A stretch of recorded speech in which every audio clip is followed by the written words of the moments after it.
Iya, jadi mungkin seperti yang dilihat di sini, di sini ada catatan saya terkait bab turunan.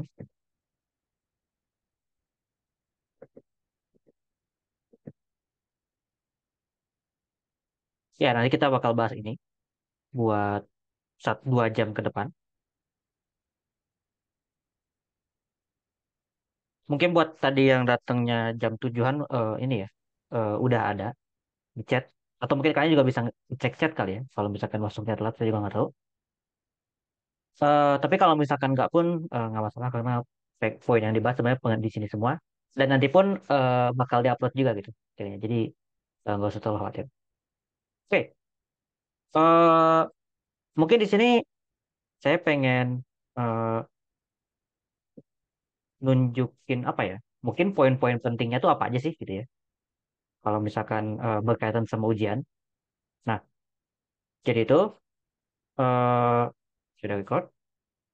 Kalau misalkan kita mulai sebenarnya, kenapa sih kita belajar turunan setelah belajar limit ya?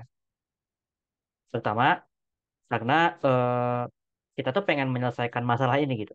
Jadi nanti ada 2 masalah, tapi sama-sama bisa diselesaikan dengan turunan. Masalah apa aja? Pertama, garis singgung. Nah, maksudnya garis singgung ini apa? Garis singgung di sini tuh maksudnya gradiennya, maksudnya.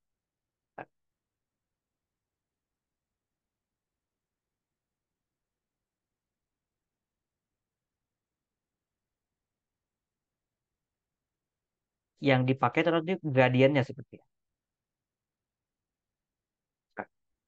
Nah, sebenarnya gimana sih maksudnya nyari gradien garis singgung dan kenapa kita nyarinya pakai turunan gitu ya? Ini penjelasan singkatnya gini. Di sini kan ada gambar ya. Sebenarnya gambarnya di bawah sih. Nah, gambarnya gini. Kan yang namanya gradien itu kan rumusnya kalau misalkan P ini X1Y1 Q-nya Y2Y1 kan kita tahunya Y2 kurang Y1 dibagi X2 kurang X1. Tapi eh, yang namanya garis singgung itu kan sebenarnya kayak ketemunya itu cuma di satu titik doang gitu ya. Yang mungkin yang relevan gitu ya. Misalkan kita mau mencari garis singgung, misalkan dari kurva ini ya, Y sama dengan 4X kuadrat, di titik P gitu ya. Nah, artinya kan harusnya, kalau misalkan digambar, garis singgungnya tuh yang ini nih kira-kira nih. Kayak kira-kira ya. Dengan kata lain, dia tuh nggak cuma ngelewatin titik P doang gitu. Nah, gimana caranya kita nyari gradien, kita nyari kemiringan, tapi kita tahu kurvanya tuh cuma ngelewatin satu titik.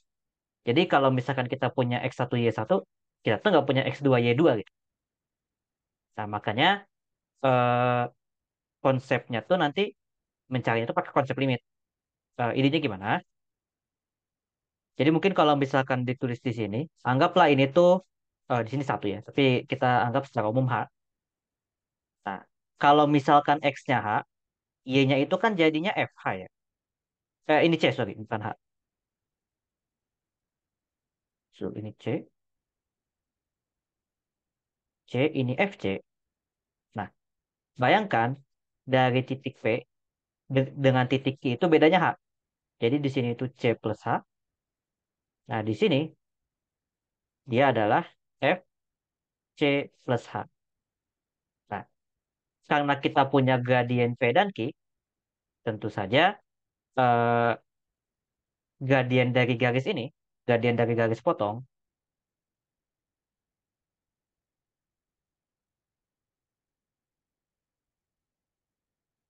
itu adalah eh, M sama dengan Y2-nya itu FC, kurangin ini, Y2 kurang Y1, Y2-nya adalah FC plus H kurangi FC dibagi C plus H kurang H ya. Oh, C plus H kurang C, sorry. Dibagi, panjang bedanya ini. Dibagi H. Nah, yang kita lakukan setelah ini adalah kita buat pi-nya itu makin lama makin dekat ke sini. Makin dekat ke P. Artinya apa? H-nya itu, ya mungkin C plus H makin dekat ke C. Artinya H-nya itu makin lama makin ke nol. Nah, makanya kita punya definisi garis singgung itu. Gradiennya adalah Oke. eh, ini gitu ya. Turunan ini. Yang ini. FC plus H kurang FC per H. Terus Makin H-nya itu lama. dilimitkan ke nol. Kayak gitu. Nah, ini mungkin gambaran singkatnya terkait turunan sebagai gradien garis singgung. Nah, sebenarnya yang paling penting kalian ingat apa? Nanti kan Hmm. kalau bisa jadi di Iya, soal, iya. eh, apa ya? Iya, iya. Bisa jadi nanti di Yuk, soal yuk. kalian itu, Waalaikumsalam.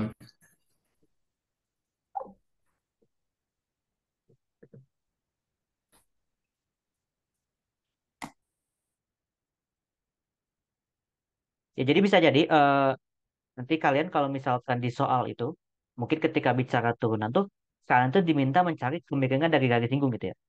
Nah, kalau ditanya itu tuh, harapannya tuh kalian langsung ngeh, oh ini tuh pasti berkaitan sama turunan. Ya nanti mungkin tinggal menyesuaikan aja soalnya apa gitu ya.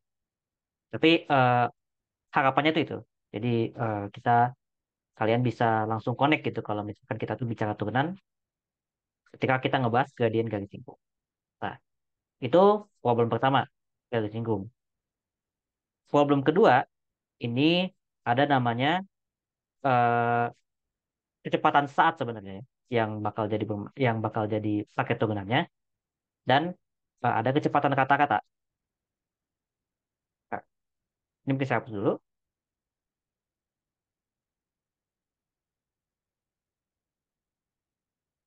Simpelnya gini, sama kayak tadi, kalau misalkan kita mau menghitung kecepatan, itu kan sebenarnya rumusnya jarak per waktu ya. Kecepatan itu sama dengan S per T. Nah, tapi kan sebenarnya kalau misalkan mau, mungkin dalam pertanyaannya biasanya ya, misalkan kita berangkat dari titik A ke titik B, misalkan Bandung Jakarta lah. Nah, biasanya mungkin jarak tempuhnya kalau misalkan naik mobil dan lewat tol segala macam itu eh, mungkin 2 sampai 3 jam lah. Kita ambil 3 jam mungkin ya. Nah, anggaplah kita tahu jarak Jakarta Bandung. Nah, artinya kan kita mungkin bisa ngitung kecepatan dengan cara kita kita hitung kecepatan Jakarta kita hitung jarak Jakarta Bandung dibagi sama waktu tempuhnya. Nah, anggaplah kecepatannya mungkin 60 kilometer per jam misalnya ya. Si 60 kilometer per jam ini itu sebenarnya rata-ratanya. Kenapa rata-rata? Karena kan kalian selama dalam prakteknya kalian kan nggak bakal konstan selalu 60 kilometer per jam kan. Mungkin bisa lebih cepat dari itu, bisa juga lebih lambat dari itu ya. Apalagi kalau misalkan baru mulai. Mulai kan pasti dari nol. Mungkin pas sudah di tol mungkin bisa 80 misalkan gitu ya. Terus pas udah nyampe Bandungnya ya mungkin nol lagi gitu, 0 kilometer. Kecepatan biasa yang kita peroleh itu adalah kecepatan kata-kata. Nah, kebetulan kecepatan kata-kata ini rumusnya mirip. Jadi ya posisi akhir kurangi posisi awal dibagi waktunya sebenarnya. Mungkin di sini kalimatnya FC plus H itu fungsi posisi nanti ya. Nah, sama kayak tadi, kalau misalkan ditanya kecepatan mungkin di satu titik aja. Jadi kalau misalkan kita punya, kan ini eh, Jakarta, ini Bandung. Anggaplah mungkin rata-ratanya jadi 60 km per jam. Nah, saya pengen tahu di titik ini, misalkan di titik ini tuh kayak titik sebelum, mungkin sebelum masuk tol misalkan, kecepatan dia berapa gitu. Jadi saya pengen tahu kecepatan dia itu persis di situ gitu. Yang dilakukan adalah sama kayak tadi, kita ambil sebagian, ini mungkin besarnya H. Nah, ini misalkan di eh, kalau di sini FC ya, FC. Nah, ini misalkan sebesar H, fungsinya FC plus H gitu ya. Nah, sama kayak tadi, ini jaraknya, ini sebagai jarak, ini sebagai waktu ya. Ya sudah, kita buat hanya itu nanti makin kecil. Makanya kita dapat kecepatan saat itu kayak gini. Nah, bentuknya kan mirip ya sama contoh yang di garis singgung tadi. Nah, kenapa dibahas di sini ya? Alasannya sama. Ketika kita diminta mencari kecepatan saat, harapannya tuh kita udah langsung connect nanti. Kalian tuh nanti langsung connect. Oh, ini tuh pakai konsep turunan gitu. Nah, sebenarnya yang penting gitu. Oke, ada pertanyaan dulu mungkin dari teman-teman di sini.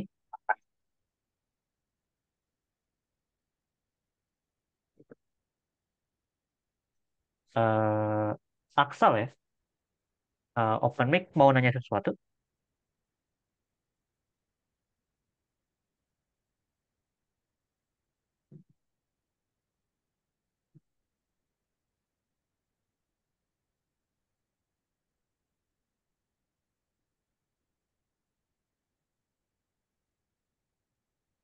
Oke, kalau misalkan belum ada, kita lanjut ke topik berikutnya ya.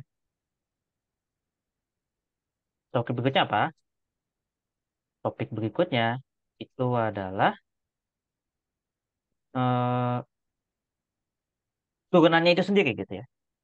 Nah, istilah inilah yang nanti kita pakai sebagai definisi turunan ya. Ya, turunan itu sendiri nanti bentuknya fungsi. Jadi fungsi nanti nilai ini tuh bergantung sama X kan. Makanya kalau misalkan di SMA kalian kayak ditanya cari turunan dari fungsi eh,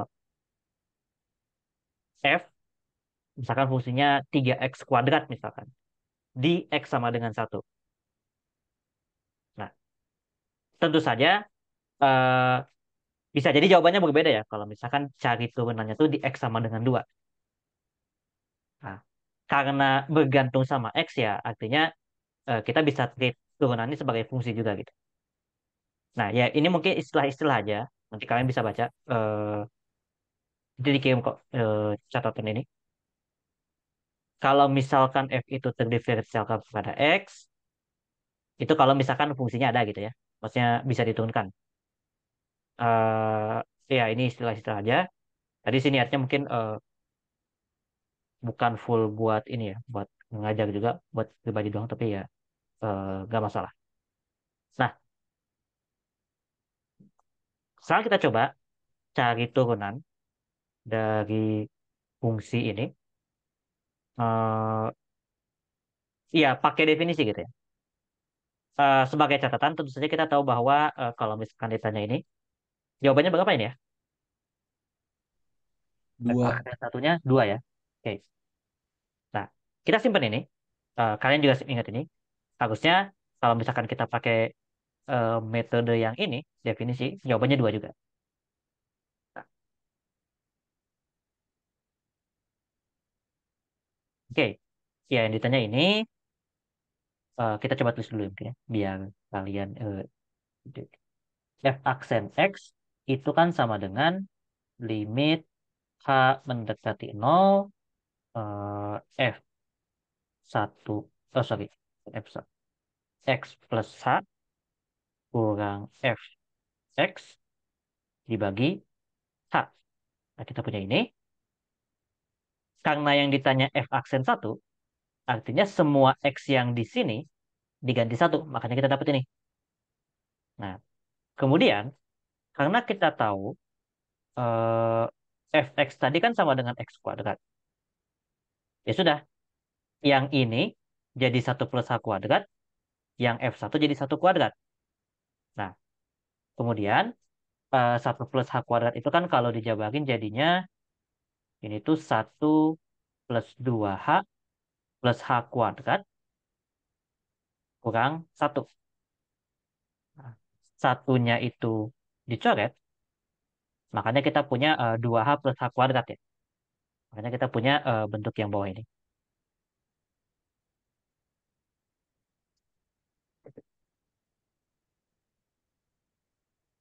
Dan nanti eh, ini itu sama-sama bisa dibagi H ya. H kuadrat bagi H itu jadi H.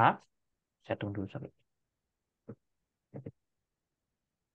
Nah, eh, 2H dibagi H jadi 2. Makanya kita punya H plus 2 gitu ya. Nah, limit H mendekati 0 H plus 2 sama dengan 2. Nah, samakan dengan metode yang biasanya kita pakai buat nyari turunan gitu ya. Nah, ini contohnya.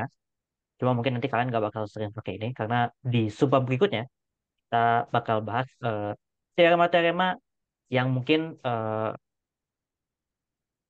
istilahnya ya, yang kalian udah sering ketemu lah itu. Kalau misalkan berkaitan sama turunan. Nah, eh sebenarnya ada cara lain, mungkin lebih tepatnya bentuk lain lah dari definisi turunan.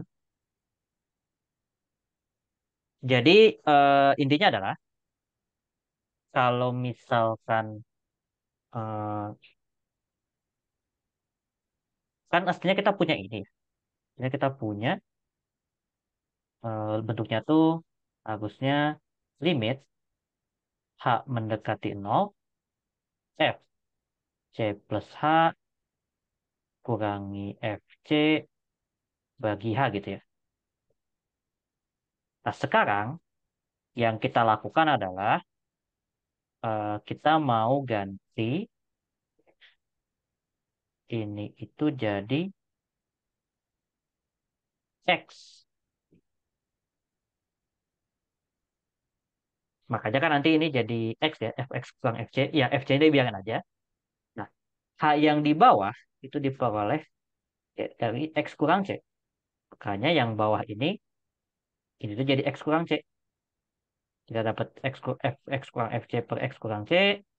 Nah, limitnya itu ya X mendekati C ya. Karena kalau misalkan H-nya itu menuju nol, artinya X kurang C-nya menuju nol. Nanti X-nya makin dekat ke C gitu ya. Ya, idenya gitu.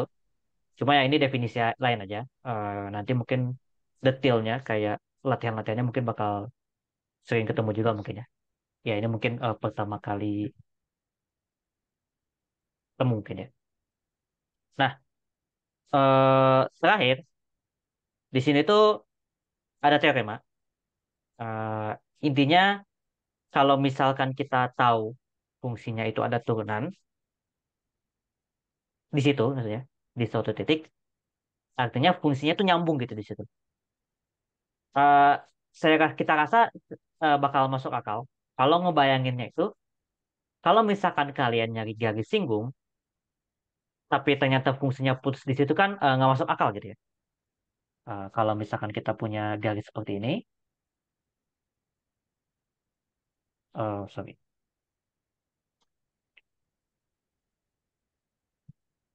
Nah, misalkan di sini terus miring, baca kalau kalian nyari garis singgung di sini, kan pakainya apa?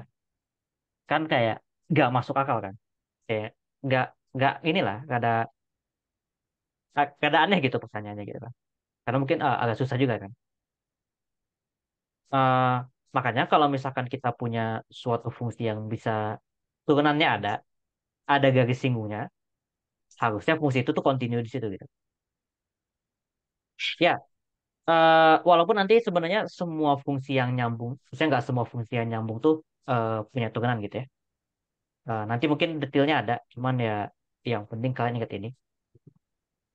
Tapi ingat ini pun kayak ya mungkin sekilas aja karena nggak terlalu kayak nggak terlalu sering dihitung gitu nanti kalian kalau misalkan ujian.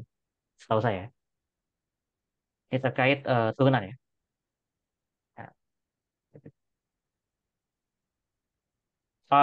iya nanti ada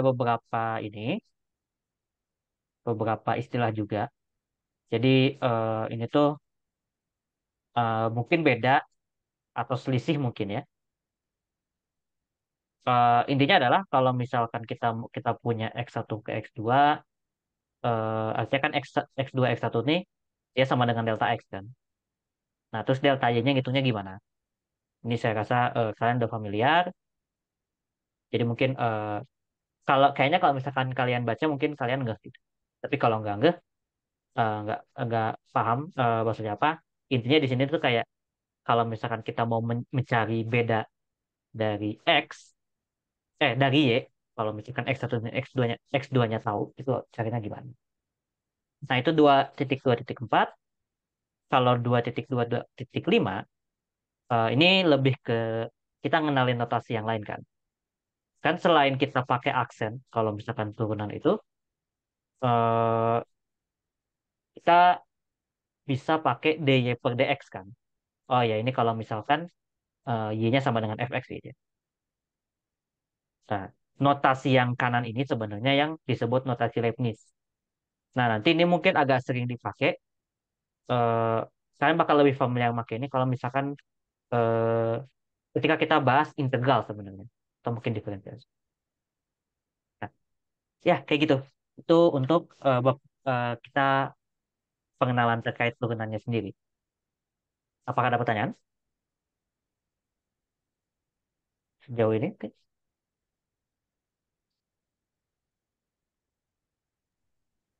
Kak, maaf izin bertanya, Kak. Sorry, sorry. Kenapa? Kalau perbedaan yang DY per DX sama yang DU per DX itu apa ya, Kak? Sama dy per dx sama sorry? DU per DX. Oh, eh, perbedaannya adalah sebenarnya ya kalau misalkan dy per dx kan fungsi terhadap fungsi x ya. Fungsi y diturunkan terhadap fungsi x. Kalau yang diturunkan u ya artinya fungsi u terhadap fungsi x. Nah, mungkin pertanyaannya adalah tergantung y sama u-nya itu sama apa enggak. Kalau sama ya ya sama aja. Kalau misalkan dua fungsi yang berbeda, kemungkinan besar turunannya juga beda gitu. Itu lebih ke notasi aja sih. Sebenarnya Y sama U-nya tergantung sama apa enggak gitu. Kayak gitu. Menjawab nggak? Baik, sudah cukup menjawab, Kak. Baik, Terima kasih. sama-sama. Ada pertanyaan lain? Kalau nggak ada, kita lanjut ke aturan turunan ya.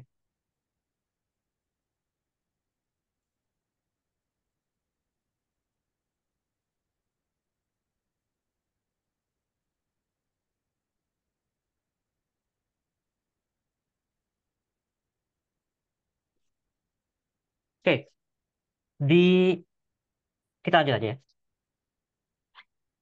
Kita masuk ke 2.3 aturan turunan. Eh, ini ada istilah operator, cuman ya agak ada matematis, kalian bisa skip aja. Nah, sekarang inilah yang mungkin kalian sering familiar, udah familiar gitu ya. Kalau misalkan turunan dari konstanta itu nol, kemudian kalau misalkan turunan dari X itu satu, kalau turunan dari X pangkat N itu adalah ini ya pakai aturan pangkat biasa ya. Kalau misalkan kayak X kuadrat, pangkatnya jadi dikali sama pangkat yang lama, jadi 2X, terus pangkatnya dikurangin satu, jadi N kurang satu. Secara prosedur gitu. Nah, mungkin yang perlu dinotis di sini adalah, bisa highlight. Mari. Nah, eh, malah nggak kelihatan ya kalau gini ya. Gimana caranya? Apa ini? Oh, apa ini kan?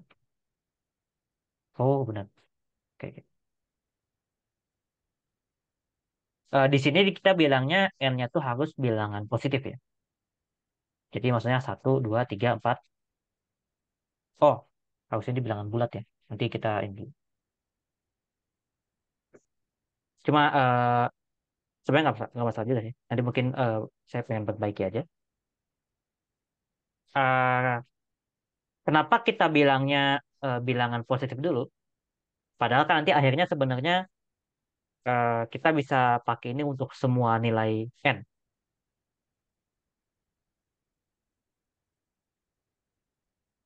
Bentar ya.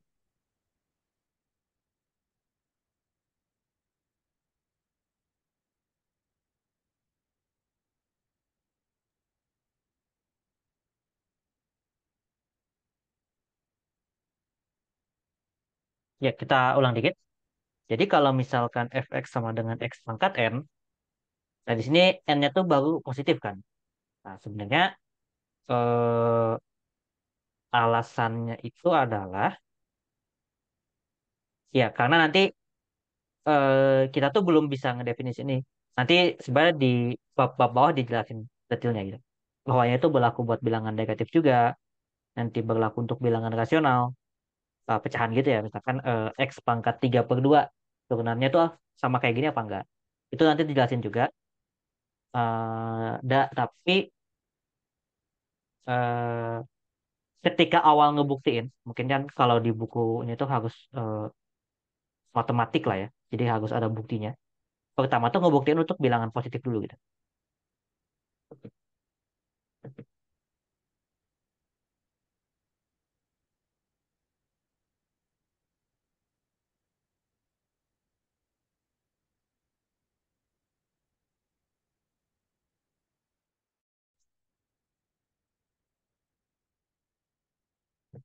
Oke, ada apa yang dipindah-pindah? Mau dipakai kayaknya ya. Ya sudah. Oke, halo lo.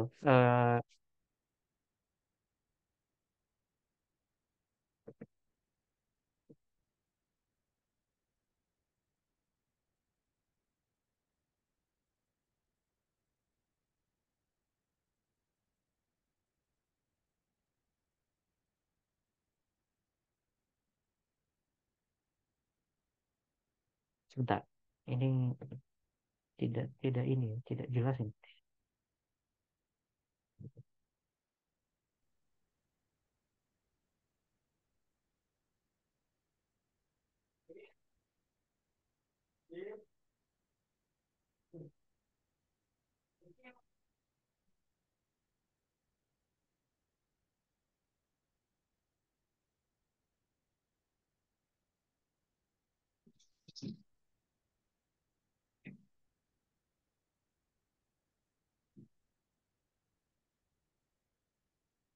Oke, lanjut dikit.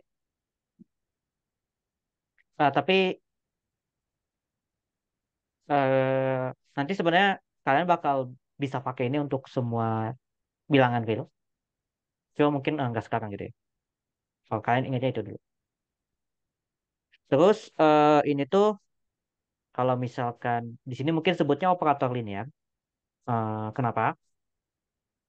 Eh, Sebenarnya karena dua cara main ya. Jadi kalau misalkan kita mau menurunkan 2x, kayak misalkan cari turunan dari 2x. Ini tuh sama aja kayak duanya tuh karena dia konstan dikeluarkan, kita turunkan x-nya. Nah, inilah yang disebut sebagai eh, teorema ini ya, teorema 2.3.4.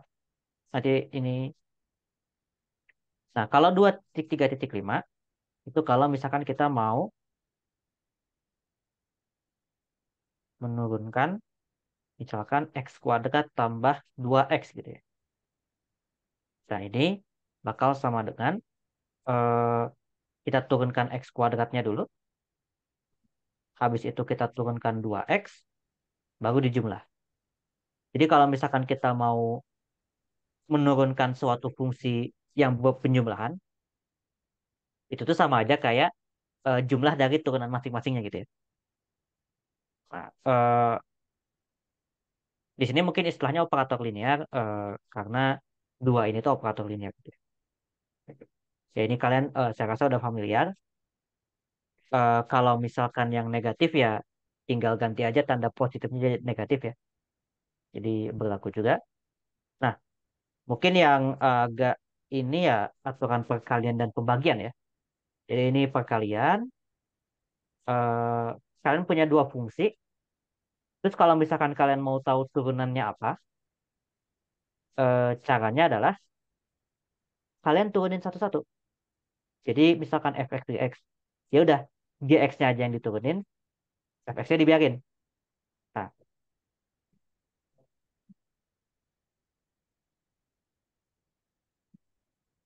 f aksen x ini gx. Nah, kemudian jika f dan g adalah fungsi yang bisa didiferensialkan,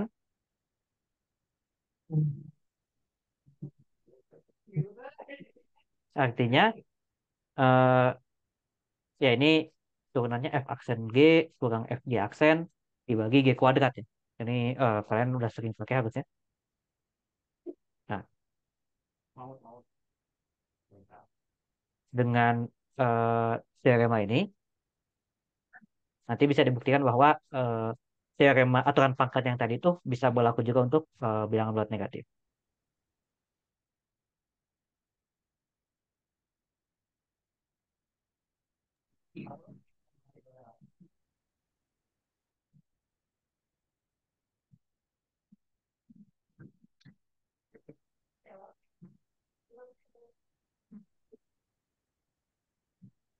Oke, ini sifat-sifatnya. Ini saya rasa kalian udah sering inilah, sering. Mungkin beberapa kali ketemu lah di SMA diajarin harusnya. Ini mungkin ngulang dikit aja. Nah, bagian trigonometri juga sebenarnya kebanyakan merupakan ngulang ya. Yang penting kalian jangan lupa turunan sin itu cos, turunan cos itu min sin. Kalau pertanyaannya dapat ini dari mana? Dapat ini tuh dari definisi yang pakai limit tadi ya. Nah, itu turunan trigonometri kalau sin cos. Nah, kenapa mungkin saya pisah sama sisanya? Karena tangan itu kan sin cos. Artinya kan pembagian ya.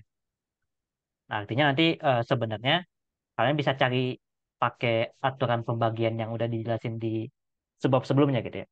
Secant juga sepercos, kotangan cos per sin, kosekan per sin ya. Nah, kenapa aja kayak gini? Yang penting kalian ingat aja sih. Sebenarnya kalau misalkan lupa cara nuruninnya ya eh, gitu. Turunin kayak aturan pembagian biasa. Cuma daripada kalian ribet nurunin sendiri kan mending kalian ingat gitu ya. Toh fungsi trigonometri cuma 6. Kayaknya gampang lah kalau disuruh ingat gitu ya. Oke. Ada pertanyaan dulu mungkin? Silahkan kalau ini. Mungkin ada yang kurang jelas mungkin ya.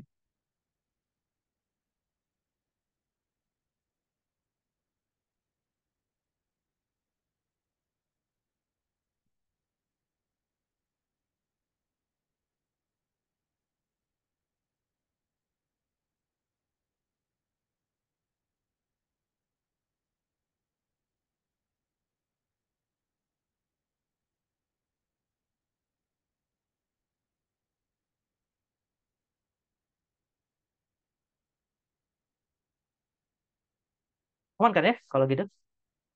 Kalau aman, eh, kita coba lanjut ke aturan rantai. Ya mungkin kalau kalian baca ini pusing. Kalau pertama lihat. Ini aja gini. Kalian tahu nggak kalau turunan sin 2x itu apa? Ada yang tahu?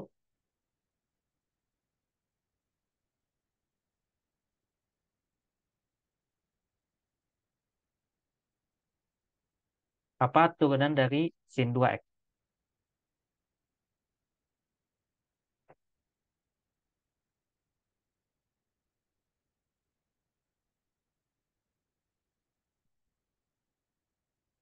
Ada yang tahu nggak?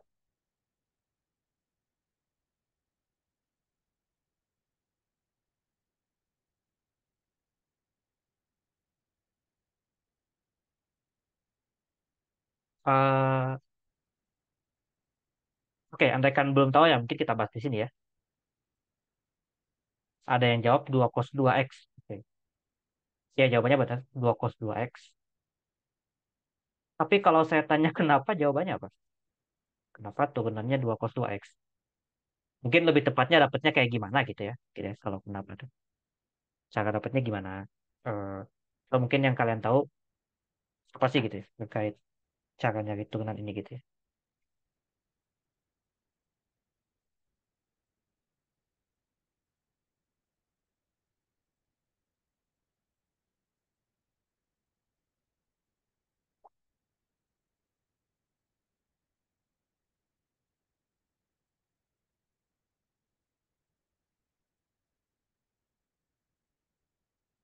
Oke, eh, mungkin kalau pertanyaannya kenapa mungkin ya. Sebenarnya kan kalian bisa ngelihat ini, sin 2x, cos 2x ini tuh sebagai ini tuh ada fungsi dalam fungsi kan. Nah, mungkin notasinya adalah ini tuh fungsi luar. Fungsi luar itu artinya sin ya. Fungsi dalam itu tuh angka 2. Ini dalam. Nah, apa yang terjadi sebenarnya ketika kita mau menghitung turunan ini adalah kita turunkan dulu luarnya. Yang ini luar. Kan turunan tadi, si turunan sin itu kan cos ya. Nah, habis itu dikali sama turunan fungsi dalamnya. Mana? Di sini. Ini fungsi dalamnya. Dalam. Karena kebetulan turunan 2x itu kan 2. Jadi, kalau misalkan kita punya kondisi itu mau menurunkan fungsi yang kebetulan bentuknya kayak fungsi dalam fungsi gitu ya. Nah, itu kita pakai prinsip seperti ini. Nah, prinsip seperti inilah yang disebut sebagai aturan rantai. Nah, teoremanya ini cuma sebenarnya yang paling penting untuk diingat adalah di sini FOG itu kan dia fungsi dalam luar ya. Jadi F-nya itu yang dalam, yang luar, sorry. G-nya itu yang dalam. Nah, yang ini turunan luarnya, GX-nya dibiarin ya. Ini turunan dalamnya. Nah, yang penting tuh kalian ingat itu. Nah, mungkin kalau misalkan ngebayanginnya pakai notasi Leibniz ya, pakai DY gitu. Nah, DY per DX itu bisa kayak DY per DU dikali DU per DX. Kalian mungkin ngelihatnya ini kayak bisa dicoret, walaupun sebenarnya nggak dicoret ya, karena dia bukan angka sebenarnya. Tapi ya ngebayanginnya kayak gitu pun nggak masalah. Jadi dua cara lah mungkin kalian ngebayangin aturan rantai gitu. Nah, ini sebenarnya konsepnya. Nah, kebetulan di bawahnya ada contohnya. Jadi mungkin kita coba bahas.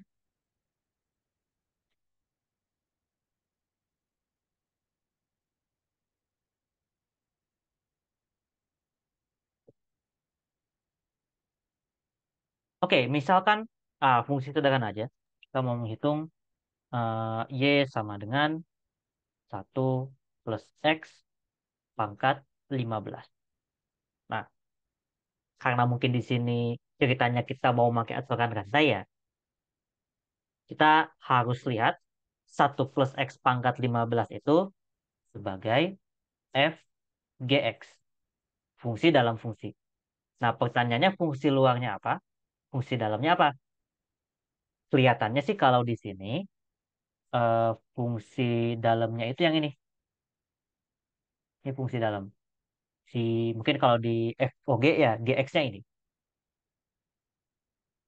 Kemudian kalau misalkan kita lihat untuk fungsi luarnya, Fungsi luarnya itu ya si pangkat 15-nya. Ini fx-nya.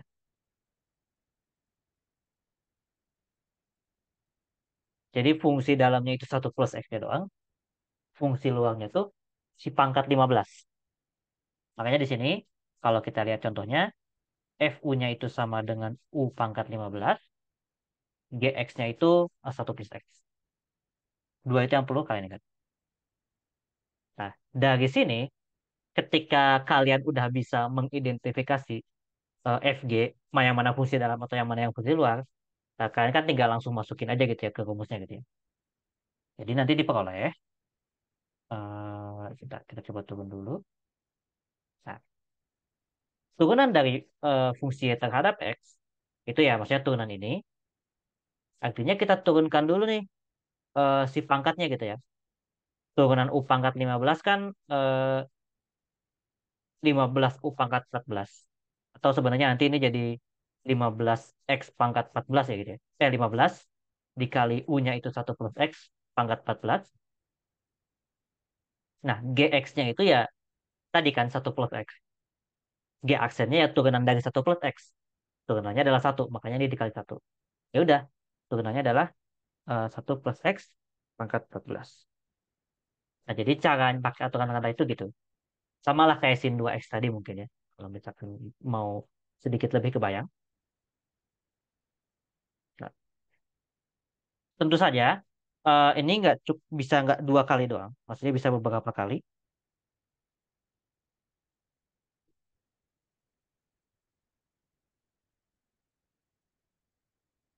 Maksudnya bisa aja kayak kita makainya itu 3 kali gitu ya.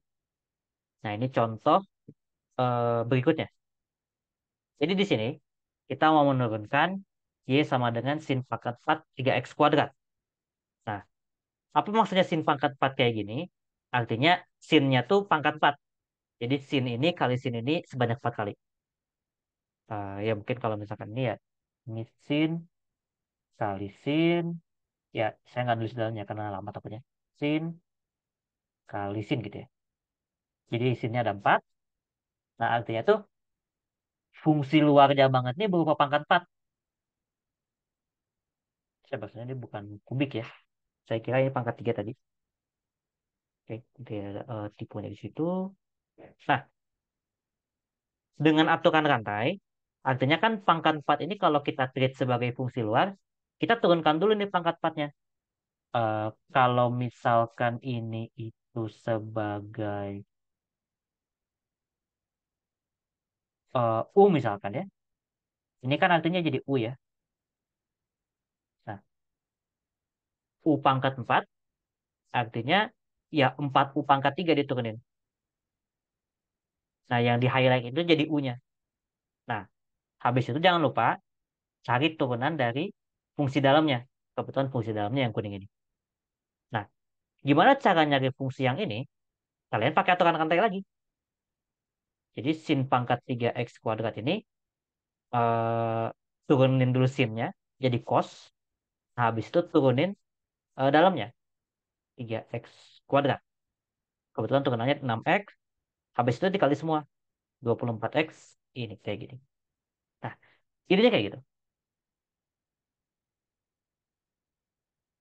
Oke, itu terkait aturan rantai. Mungkin ini yang ada baru. Jadi ya kalau misalkan kalian mungkin pertama kali saya ngejelasin belum paham dan mau saya ngejelasin lagi ya silahkan saja gitu ya. Bisa langsung ngomong, bisa langsung ditanyakan gitu ya di chat.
Oke, aman kah sejauh ini, teman-teman?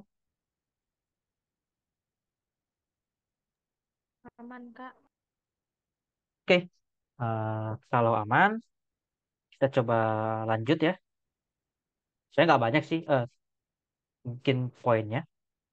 Nah, pertama, turunan tingkat tinggi. Maksudnya apa turunan tingkat tinggi? Di situ sih bilangnya lihat pada gambar dua. Gambar dua ini apa isinya? Atasnya ya. Ya, jadi intinya di sini eh, kalau misalkan kita punya turunan, itu kan maksudnya nggak cuma sekali doang kan. Kayak turunan itu tuh ya bisa diturunin lagi gitu. Nah, turunan yang tadi kita bahas awalnya ya turunan pertama F aksen biasa, turunan kedua double aksen, turunan ketiga triple aksen, turunan keempat biasanya karena biasanya kita udah nggak tulis pakai aksen lagi, langsung pakai angka. Karena kan kayaknya nggak ada ribet lah kalau misalkan cari turunan ke-10 misalkan. Tapi harus pakai aksen kan. Jadi aksennya 10 panjang banget. Belum kalau misalkan kayak harus diotak-atik lagi. Saya rasa ribet lah. Makanya setelah 4 mungkin ya. Kalau misalkan turunan keempat dan seterusnya, notasinya udah pakai 4 ini. Kalau yang aksen ya, ini notasi sebagai operator. Nah ini kalau notasi Leibniz kayak gini. Jadi fungsinya tuh nggak berubah. Kan yang mau diturunin fungsi ya kan. Fungsinya nggak berubah, tapi turunannya yang jadi 4. D4, ini dx pangkat 4. Turunan ke n, dny per dx pangkat n. Nah, mungkin notasinya yang penting gitu dulu. Dan ini bisa seterusnya ya. Bisa jadi. Nah, balik lagi ke sini. Biasanya makainya kapan? Biasanya makainya eh, ketika kita mungkin bahas percepatan dan kecepatan. Mungkin kalau misalkan kalian ingat gambar ini, misalkan ini posisi misalkan. Sorry, jangan kuning warnanya. Ini. Misalkan kita punya kecepatan. Sorry, ini posisi ya. Nah, biar dapat kecepatan, kalian apain? Ada yang masih ingat?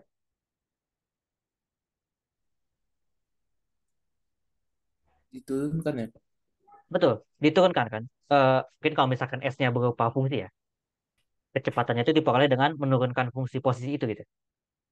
Dapat fungsi baru itu kecepatannya. Nah, kemudian ada namanya percepatan. Percepatan itu nanti diperoleh dengan menggunakan ya turunan dari kecepatannya. Atau A itu sama dengan S eh, double aksen ya, dari T. Kalau V sama dengan S aksen T. Kalau S ya S aja gitu ya, posisi. Nah, ini hubungan posisi dengan kecepatan dan percepatannya gitu ya. Nah, mungkin istilah-istilah lain yang perlu di-mention di sini, pertama ada laju. Laju itu beda sama kecepatan. Perbedaan utamanya sih, kalau kecepatan itu eh, nanti secara umum bisa dilihat ada arahnya sebenarnya. Mungkin kalau misalkan satu satu dimensi kayak gini, artinya arahnya apakah ke kanan atau kiri gitu ya. Nah, laju ini itu tuh ya lebih ke besarnya gitu. Eh, ya misalkan kalau yang kayak di speedometer 40 tuh ya ya mungkin lajunya gitu ya. Tapi laju dia kemana? Apakah laju mundur atau geser ke samping kemanapun gitu ya. Nah itu yang disebut sebagai kecepatan. Intinya kecepatan itu ada arahnya gitu nanti. Nah tadi kecepatan udah dibahas. Eh saya rasa tidak perlu dilanjut lagi. Nah dan problem apa sih sebenarnya yang make ini? Biasanya tuh problem benda jatuh. Jadi maksudnya kayak gimana? Sebenarnya ilustrasinya kayak gini sih. Jadi eh, bayangkan kita punya sesuatu benda, ini misalkan ya. Dan ini ceritanya bendanya dilempar ke atas. Nah, gaya apa sih sebenarnya yang eh, dialami sama benda yang kita lempar? Karena kan benda yang kita lempar tuh nggak selamanya ke atas kan. Pasti ada kondisi di mana makin lama dia makin lambat, makin lambat, makin lambat, mungkin sampai ketinggian tertentu, dia baru turun lagi. Nah, gaya apa yang menyebabkan itu kan gaya gravitasi. Dan kebetulan gaya gravitasi ke bawah sini, G. Atau mungkin kalau misalkan ke atas positif ke bawah negatif, kita kasih nama min G lah. Nah, min G, eh, kecepatannya sama dengan min G. Nah, nanti mungkin kalian bisa ngecek ini pakai integral nanti ya. Nanti mungkin dibahas. Kecepatannya sama dengan min GT tambah V0. S-nya itu sama dengan min G per 2 T kuadrat tambah V0 T tambah S0 ya. Nah, artinya apa? Ini tuh adalah masalah jatuh bebas tadi gitu ya posisinya. Ya kebetulan bentuknya mirip kayak gini nanti ya. Nah, di sini soalnya benda yang kayak tadi dilempar ke atas dengan ketinggian kurang lebih seperti ini. Ini rumus ketinggiannya. Nah, yang mau kita cari itu pertama kecepatan awalnya, yang kedua kapan kapan sih bendanya tuh mencapai tinggi maksimum. Jadi kapan dia mulai turun lagi gitu. Nah, yang ketiga kapan tinggi maksimum. Nah, jadi yang pertama kita lihat adalah untuk mendapatkan kecepatan kan tadi kita nurunin fungsi ini ya. Nah, turunan dari fungsi ini itu adalah ini gitu ya. Nah, yang namanya kecepatan awal kan tentu saja T-nya sama dengan nol. Artinya ya kecepatan awalnya ini min 348 per detik mungkin ya. Di sini saya nggak ngasih satuan. Tapi ya kalau ada satuan mungkin nanti dikasih aja di akhir gitu kalau menjawab. Nah, kemudian suatu benda mencapai titik maksimum saat kecepatannya bernilai 0. Maksudnya eh, ketika nol, dia kan mulai turun lagi. Maksudnya kalau misalkan kecepatannya positif tuh dia masih naik nih. Nah, tapi kan makin lama kecepatannya makin kecil karena kelawan gravitasi kan. Makin lama sampai ke atas, oh pas udah habis mungkin kecepatannya mungkin ya, dia baru mulai turun lagi gitu. Nah, makanya sebenarnya ketika dicari kapan bendanya mencapai titik tinggi maksimum, itu tuh nyari kapan kecepatannya sama dengan nol. Nah, artinya kita cari T, kebetulan tadi min 32 T tambah 48, itu hasilnya sama dengan nol. Dan T-nya sama dengan 3 per 2 detik. Pas dihitung ya. Nah, kalau ditanya tinggi maksimumnya, yang pertanyaan ketiga tadi tinggal masukin aja 3 per 2 ke persamaan posisinya. 3 per 2 sama dengan min 16 3 per 2 kuadrat tambah 48 dikali 3 per 2 tambah 256. Nanti dihitung, saya rasa kita bakal dapat. Ya, sebenarnya nanti problemnya mungkin salah satunya kayak ini. Memang sih masih ada yang lain, tapi pada basicnya problemnya kayak gini. Nah, silakan. Apakah ada pertanyaan? Kak, kalau boleh Ya. tahu S itu rumus GLBB ya, Kak? S 0 tambah V 0 T min G per 2 T kuadrat itu. Oh ya, ini biasanya kalau kasusnya ini ya, dia kayak Kayak eh, GLBB saya lihat. iya, betul betul. Karena pasti eh, berubahnya kan beraturan kan, bergantung sama percepatan dia kayak gimana. Oh iya, Kak. Soalnya kan kebetulan ketika bahas itu kan beneran ini ya apa, sangat eh, berat diintegralkan sebenarnya dan turunan mungkin ya. Nah, kayak gitu. Silahkan kalau ada pertanyaan lain mungkin, atau ya mungkin masih ada eh, pertanyaan yang belum dijawab tadi.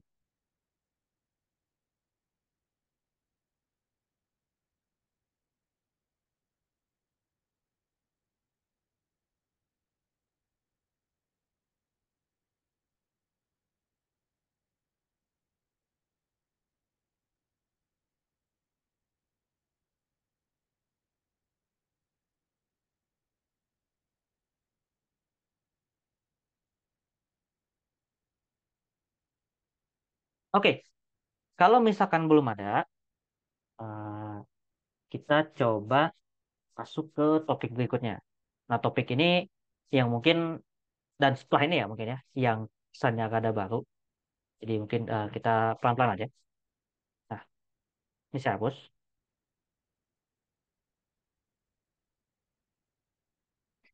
Oke, di sini kita punya namanya turunan implisit. Implisit di sini ya bayangannya lawan kata dari eksplisit ya. Jadi eksplisit itu dia kalau secara bahasa kan ngebayanginnya jelas ya. Implisit itu dia tersirat lawan katanya. Nah, eh, apa sih maksudnya jelas dan tersirat di konteks fungsi ini? Nah, konteksnya adalah ini sebenarnya, yang ini.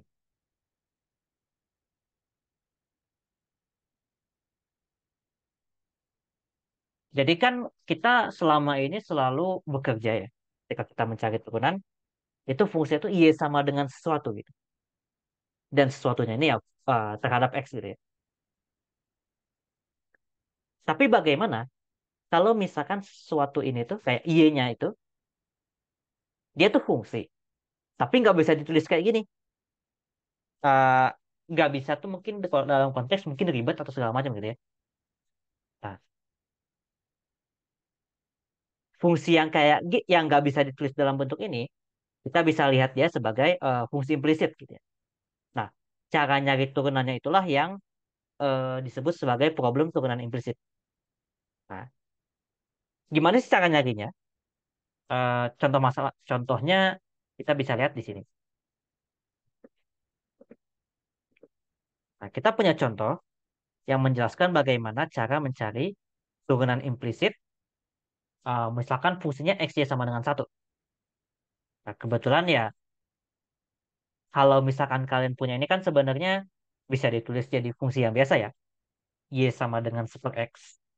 Dan turunan dari 1 per x itu adalah min 1 per x kuadrat. Jadi kalian bisa buktiin ini sendiri. Saya rasa nggak masalah. Nah, yang mau saya bahas di sini adalah metode implisitnya. Karena di sini kita mau cari turunan dari fungsi y terhadap x ya, yang kita lakukan adalah kita turunkan semuanya terhadap x. Semua di sini kedua ruas ya. Jadi kita punya x y sama dengan satu, kita mau turunkan terhadap x, ya sudah, kita turunkan aja semuanya terhadap x sama dengan d per dx satu.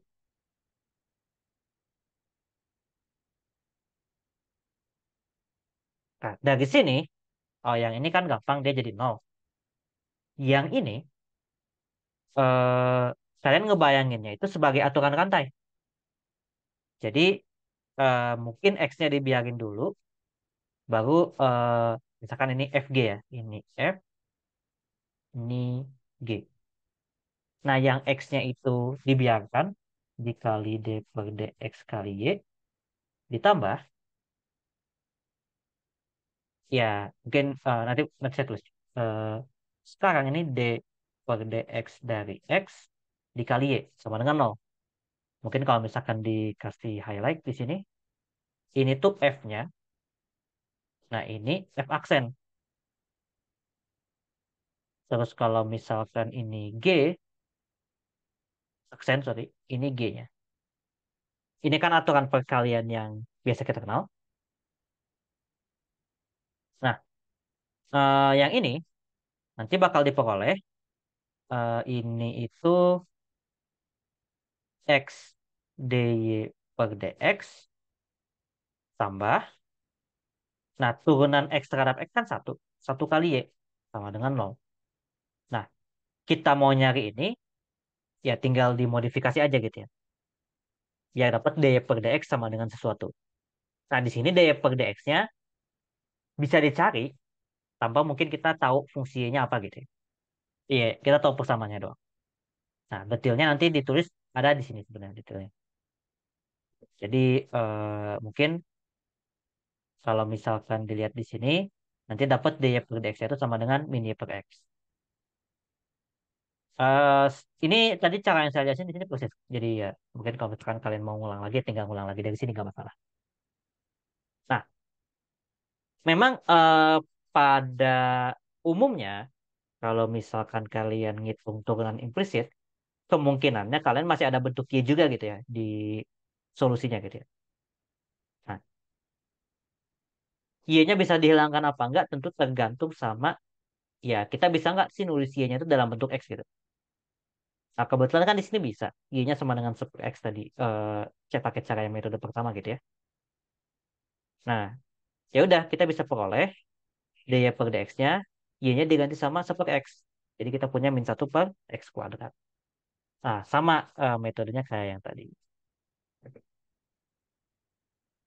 Nah, itu turunan ini ya, turunan implisit. Nah,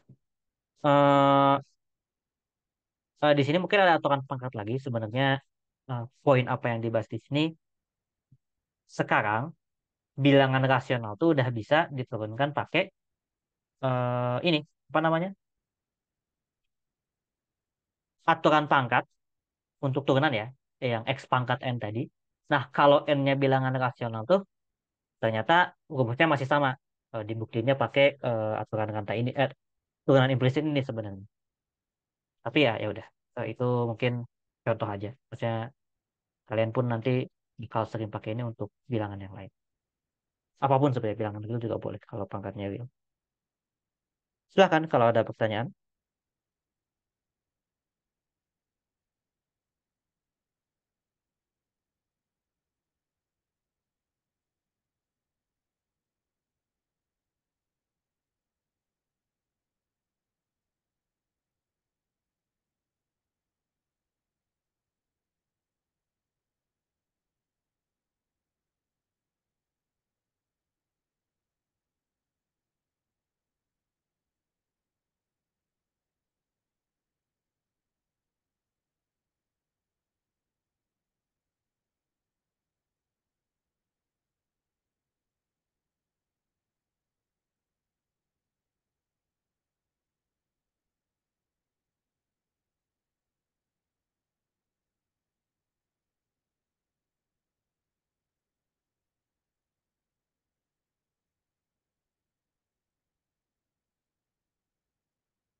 Oke, belum ada ya.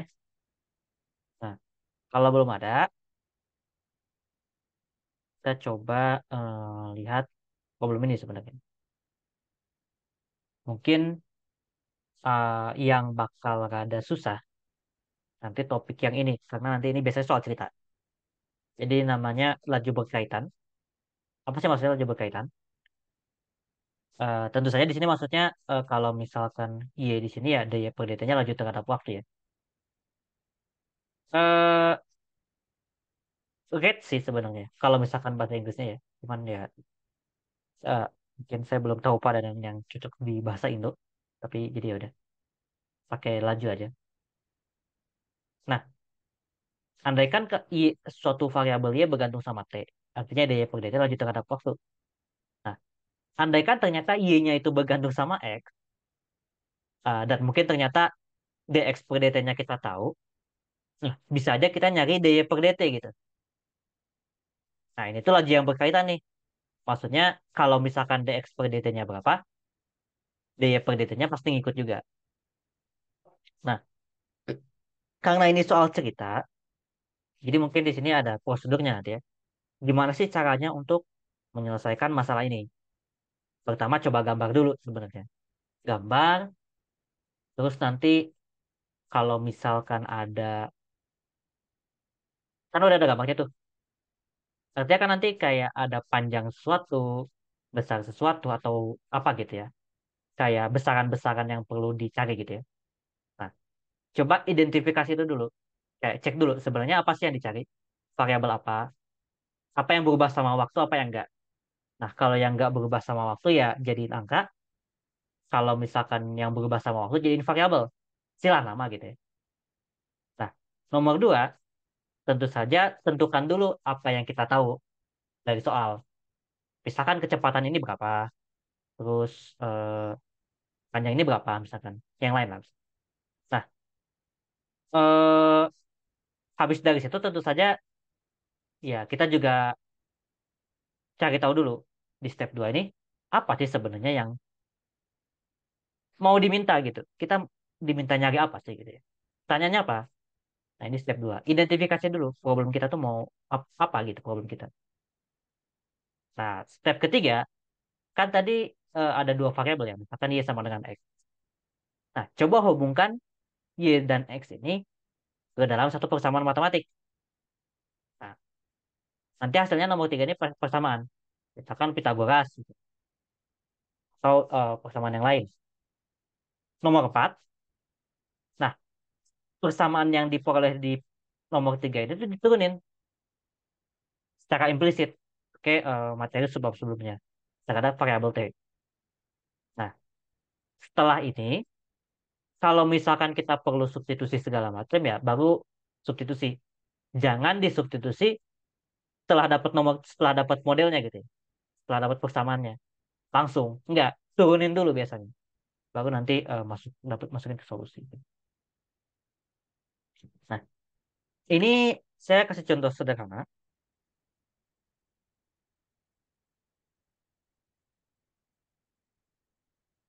Apa contohnya? Jadi, eh, misalkan kita punya eh, suatu rusuk, kita punya kubus ya. Nah, sisi kubus ini, rusuknya, itu tiap detik, entah gimana caranya, dia tuh makin panjang dengan lajunya itu 3 cm per detik. Nah, tentu saja kan di sini kalau misalkan makin panjang, kubusnya makin gede kan. Kubusnya makin gede, volumenya makin gede. Nah, pertanyaannya adalah, cepat apa sih volume kubusnya bertambah? Di sini mungkin keterangannya kalau panjang rusuknya 12 cm. Nah, pakai prinsip 5 step yang tadi, kita akan coba selesaikan masalahnya. Nah, nomor satu, kita misalkan rusuknya itu di sini S bergantung terhadap waktu T. Ya udah sini doang sebenarnya. Nah, yang nomor dua diketahui, tadi kan rusuk kubus tuh lajunya bertambahnya sebesar 3 ya, 3 cm per detik. Nah, yang ditanya adalah volumenya, dV per dt. Di saat S sama dengan 12. Ini tuh diketahui, ini ditanya. Ya kalau misalkan prinsipnya pakai diketahui ditanya ya, ini gitu pertanyaannya. Nah, step ketiga, kita punya S, kita punya V, cari hubungan antara S dan V. Kebetulan kita tahu hubungannya dengan rumus volume itu sendiri. Rumus volume adalah rusuk pangkat 3 ya. Ya udah, tinggal dihitung.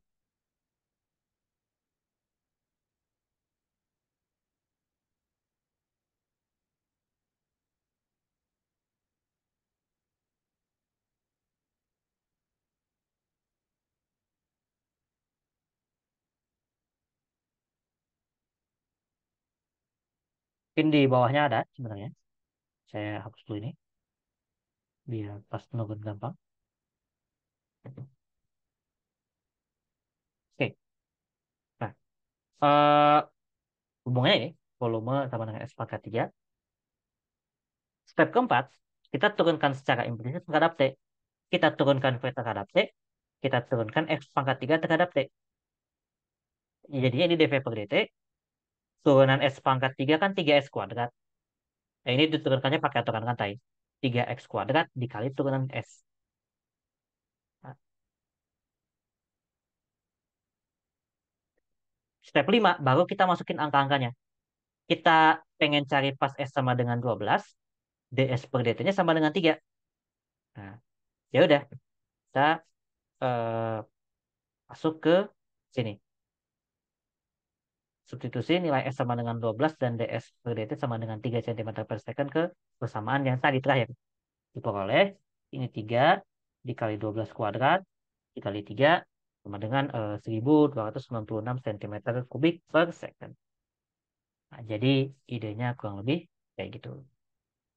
Nah, nanti ini bakal banyak soal ceritanya. Jadi mungkin kalian kalau misalkan mau mulai latihan, mungkin latihannya mulai dari situ gitu. Nah, ini contoh yang paling sederhana lah yang saya rasa gitu. Oke, silahkan ada pertanyaan untuk kasus ini mungkin atau ya mungkin yang sebelum-sebelumnya kalau baru kepikiran mau nanya ya silahkan gitu. Saya tinggal bentar ya.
Oke, ada pertanyaan?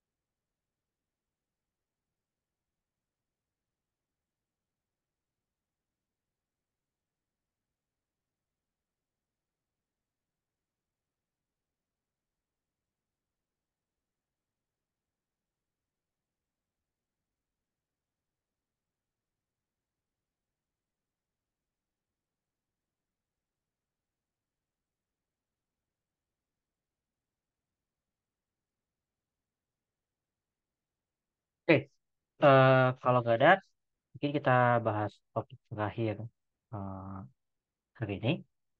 Itu terkait diferensial dan aproksimasi. Nah, sebenarnya di sini eh, kita mau coba cari tahu sebenarnya DS ini tuh apa sih?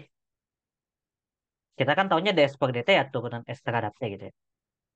Tapi DS-nya sendiri apa? DT-nya sendiri apa? Nah, itu yang akan dibahas di bagian 2.9. Nah, simpelnya, yang namanya DT itu tuh kan sebenarnya perubahan terhadap T. Nah, di sini misalkan Y sama dengan fx lah. Nah, delta X itu perubahan terhadap variabel X. DX-nya itu adalah diferensial variabel bebas X. Jadi DX ini sebenarnya kita bisa anggap sama kayak delta X lah. Mirip-mirip. Nilainya sama. Nah, ada perubahan terhadap X,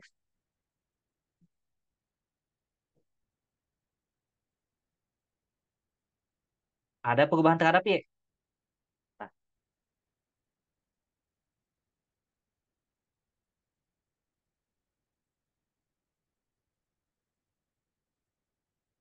Nah, cara dapat perubahannya kan aslinya ya delta Y-nya masukin pas X plus delta X kurangi fx. Ini yang kayak F kayak di definisi turunan kan. Kalau delta X jadi H.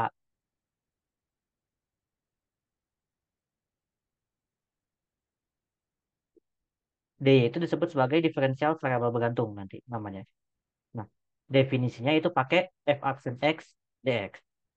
Nah, mungkin definisinya di sini adalah ya dy per dx sama dengan f aksen X.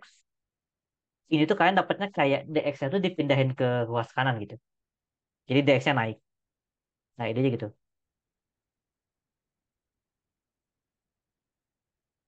Kenapa langsung jawab aja?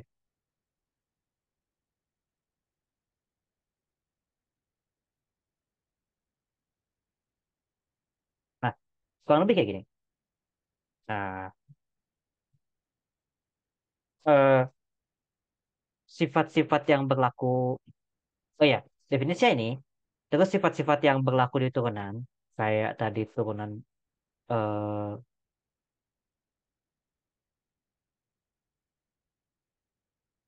kayak misalkan turunan dari k terhadap x 0, diferensialnya ini. Terus ini kalau misalkan turunan dari 2x kan duanya bisa dikeluarin. Nah, ini juga sama, diferensial juga sama. Penjumlahan, pengurangan, pembagian juga sama, aturan pangkat juga sama.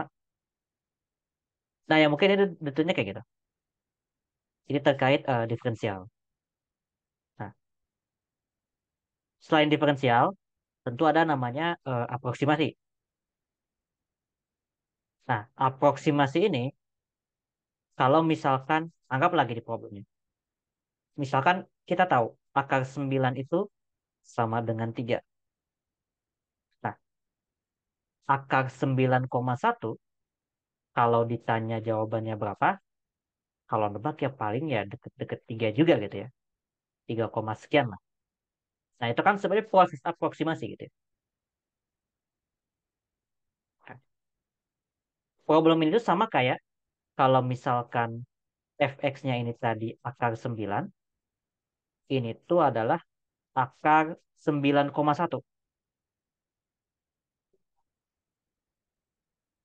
Jadi akar 9 plus, nah, sisanya ini bisa kita kira-kira dengan pakai f aksen dx gitu ya. Nah, jadi aproksimasi itu makanya gitu. Nah, memang nanti problem yang mengikuti eh, konsep ini biasanya tuh galat nanti. Kalau misalkan kita ngitung galat. Kan namanya juga kalau ngukur suatu benda.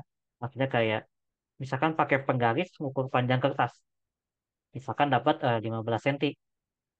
Itu kan sebenarnya nggak 15 cm kan. Makanya kalau misalkan pengukuran itu ya ada galatnya masing-masing.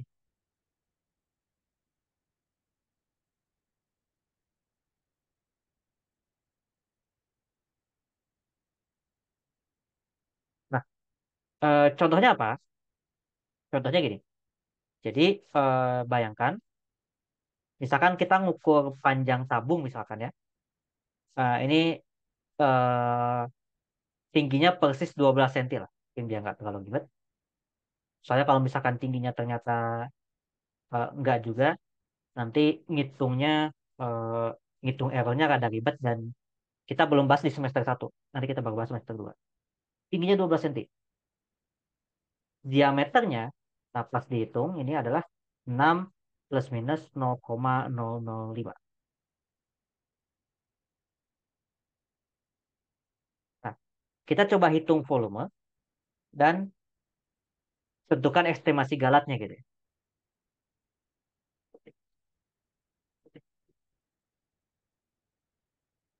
Ini saya hapus sebentar ya. Kita coba turun.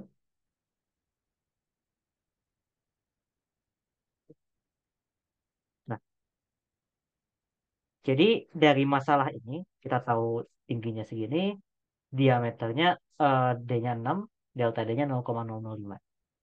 Kira-kira kalau misalkan volumenya itu berapa, dan galatnya itu segimana gitu. Nah, kayak gitu. Jangan lupa, rumus volume dari tabung kan pi R kuadrat T ya. V sama dengan I R kuadrat T. Tapi kan R-nya itu setengah diameter. Jadi saya tulis D per 2. Nah, D-nya sama dengan 6, T-nya sama dengan 12. Ya tinggal dihitung, kita dapat 108 pi. Oh ya, nanti mungkin buat ke depannya. Karena pi itu dia nggak persis angkanya berapa. Kalau di matematik biasanya kita biarin aja dia sebagai pi gitu. Nggak dihitung, nggak diganti jadi 3,14, nggak jadi 2,27. Kayak gitu. Nah, sekarang nilai dari delta V itu kita bisa peroleh dengan konsep aproksimasi. Jadi si delta V ini dia itu bakal mendekati dV. Nah, definisi dV sebagai diferensial itu adalah V aksen dikali D gitu ya. Nah, DD-nya ini tadi adalah 0,05. Ini diferensial terhadap D-nya 0,05. Nah, sekarang kalau misalkan ditanya V aksennya, itu kan sebenarnya eh, 2 pi RT kan. Atau ya pi 2R-nya itu ya diameter. Dikali T-nya itu sama dengan tadi 12 ya.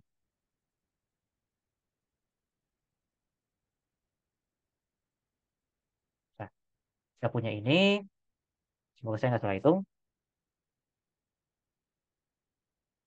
Sekarang artinya diameternya itu adalah D-nya 6.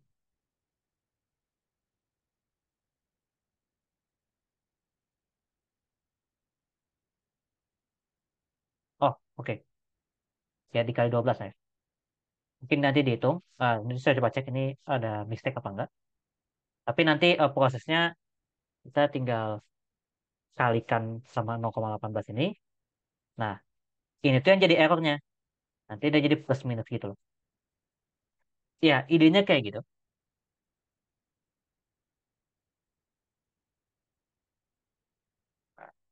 Ini mungkin contoh problem yang make ya.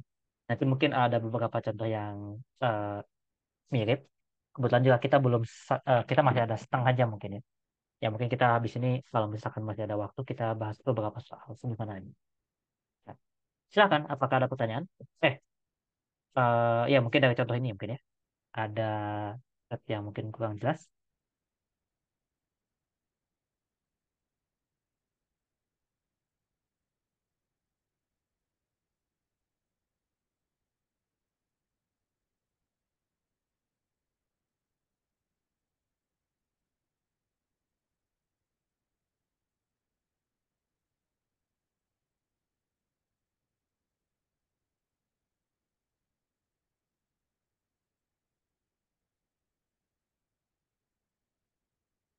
Oke, kalau belum ada, kita coba beresin dulu dikit ya, karena materinya bisa dikit.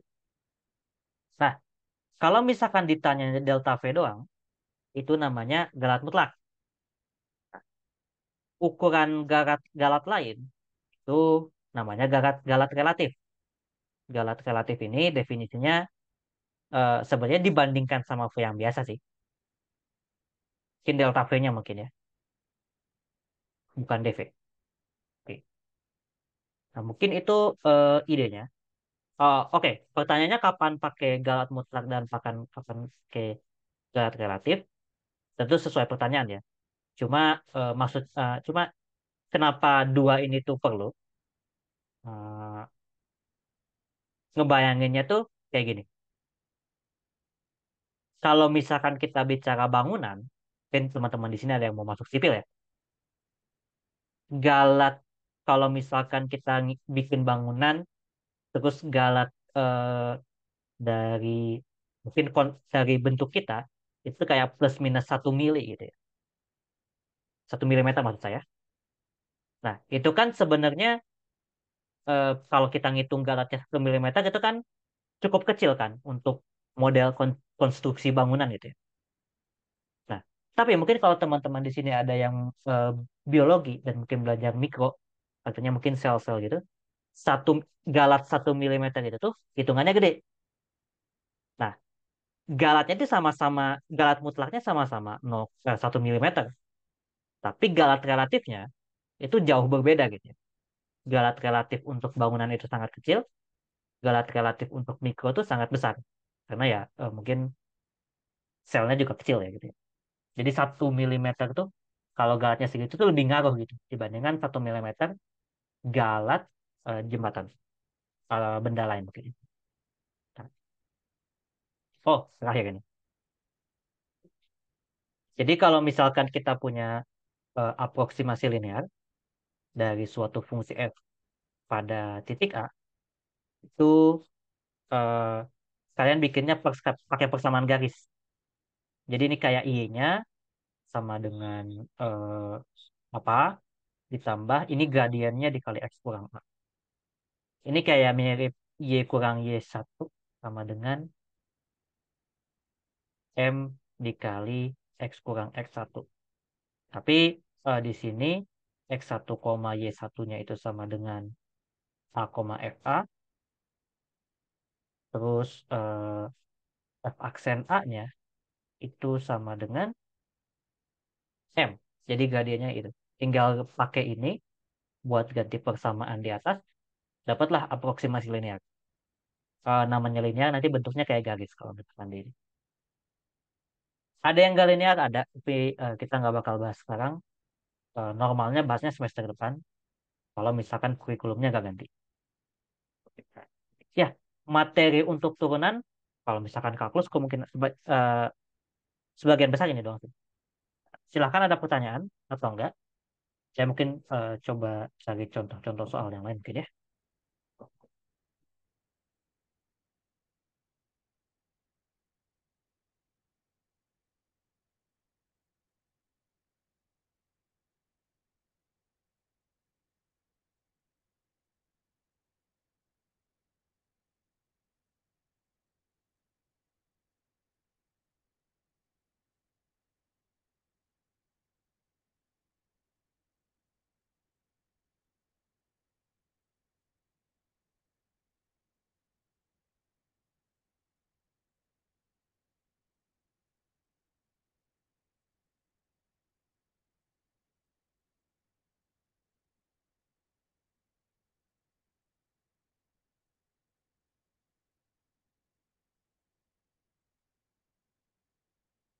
Oke, kalau misalkan belum ada pertanyaan, mungkin saya coba cari beberapa contoh soal mungkin ya, yang kira-kira menarik untuk dibahas.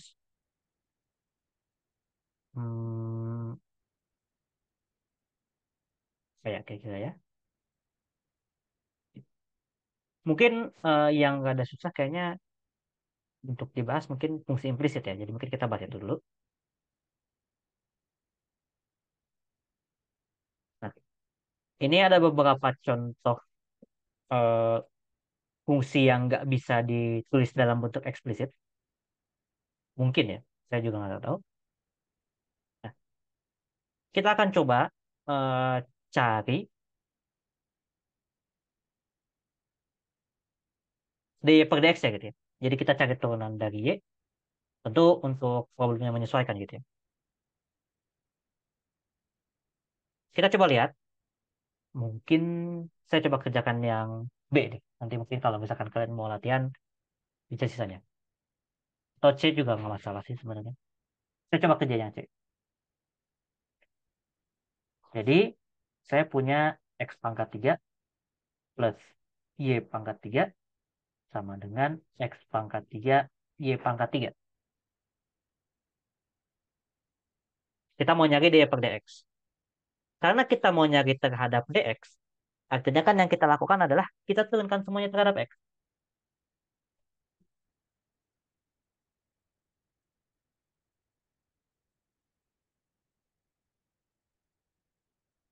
Kayak gini.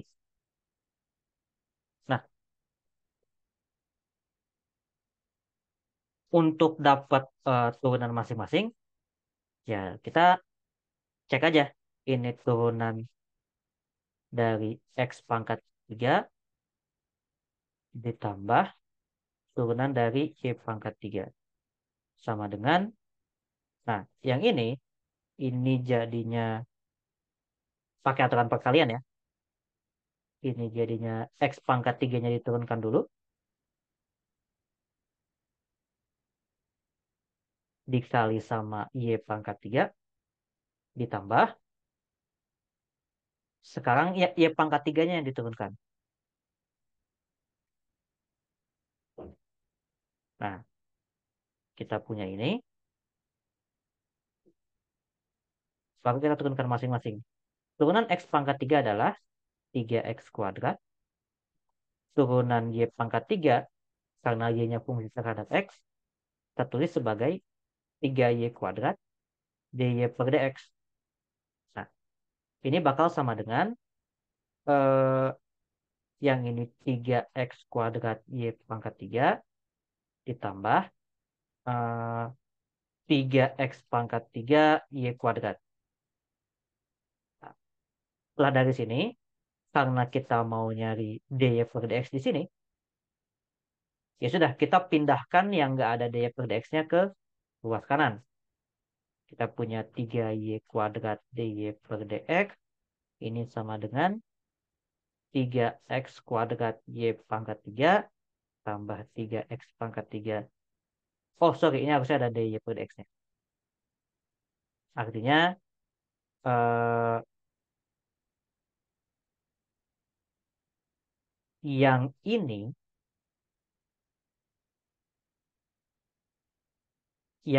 nih, ini pindah ke ruas kanan. Yang ini pindah ke ruas kiri. Kita punya di sini hasilnya, bisa dulu kali ya. Kurangi 3x pangkat 3 y kuadrat dy per dx sama dengan eh, 3x kuadrat y pangkat 3 kurangi 3x kuadrat. Nah, tentu yang di sini dy per dx-nya bisa dipisah. Kita bakal punya di sini dy per dx hasilnya adalah 3x kuadrat y pangkat 3 kurang 3x kuadrat dibagi 3x pangkat, sorry, 3y pangkat 2 kurangi 3x pangkat 3 y pangkat 2. Nah, kalau mau disederhanakan ya bisa dibagi 3 semua. Kita punya x kuadrat y pangkat 3 kurang x kuadrat. Ini y kuadrat kurangi x pangkat 3 y kuadrat. Ya ini bisa. Tapi nanti jawabannya paling ya gini aja. Nah, gak masalah nanti kalau misalkan jawabannya masih dalam bentuk Y, karena nggak semua memang bisa ditulis kayak gitu ya. Silahkan, ada pertanyaan untuk contoh ini mungkin ya. Atau kayak ada step yang mungkin kurang jelas.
Oke. Kalau misalkan belum ada, nanti pertanyaan yang ini ya bisa dicek juga. Nah, eh, mungkin saya coba kasih satu contoh soal lagi ya. Ini mungkin kurang lebih contohnya kayak gini. Misal Y sama dengan sin px tambah x kuadrat. Kalau misalkan X-nya berubah dari 2 ke 2,01, kira-kira berapa nih perubahan dari Y-nya? Nah, ini topiknya yang aproksimasi tadi. Nah, kita akan coba bahas. Misalkan kita punya eh, nah, Y2. Karena kan ini cari 2 ya. Jadinya kan X-nya diganti 2 ya. Jadi 2pi ditambah 2 kuadrat. Sin 2pi ini 0, 2 kuadrat ini 4. Artinya Y2 sama dengan 4. Nah, ekspektasinya adalah ketika dari 2 ke 2,01 kan artinya perubahannya nggak banyak ya. Jadi harusnya 4, sekian lah. Atau mungkin kalau nggak 4, sekian, 3,99 berapa gitu ya. Tergantung. Nah, untuk mendapatkan Y 2,01 itu kan sama kayak Y 2 plus 0,01. Nah, nah yang ini yang jadi delta X kita. Nah, yang ini delta X, ya sudah kita aproksimasi. Hasilnya adalah Y2 plus nanti ada delta Y-nya. Delta Y-nya itu diaproksimasi adalah Y aksen 2 dikali delta X atau 0,01. Mungkin kalau misalkan saya tulis ini adalah fx-nya, ini adalah f aksen x-nya, ini adalah delta x-nya. Nah, dari sini kita peroleh Y2-nya tadi kan 4. Untuk Y aksen 2-nya kita perlu hitung dulu. Cari turunan dari ini ya. Y aksennya sama dengan turunan dari sin Px. eh, itu sinnya hasilnya cos, tapi P-nya nanti ada di depan. Jadi kita punya P cos Px tambah 2x. Dan Y aksen 2 itu sama dengan P dikali cos 2P tambah 4. Sama dengan P plus 4. Jadi nanti ini tambah P plus 4 kali 0,01. Hasilnya adalah 4 tambah, saya rasa biarin kayak gini juga nggak masalah sih. Karena angkanya udah nggak enak juga buat hitung. Kurang lebih seperti ini. Silakan. Apakah ada pertanyaan?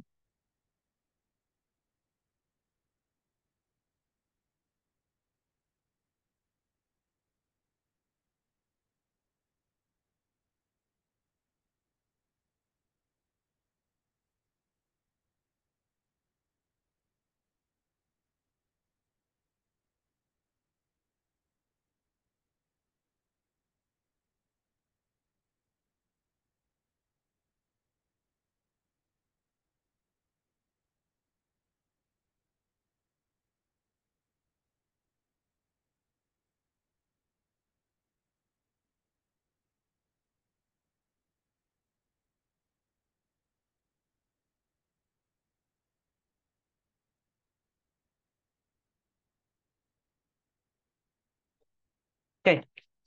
Kalau misalkan belum ada, mungkin malam ini itu dulu. Jadi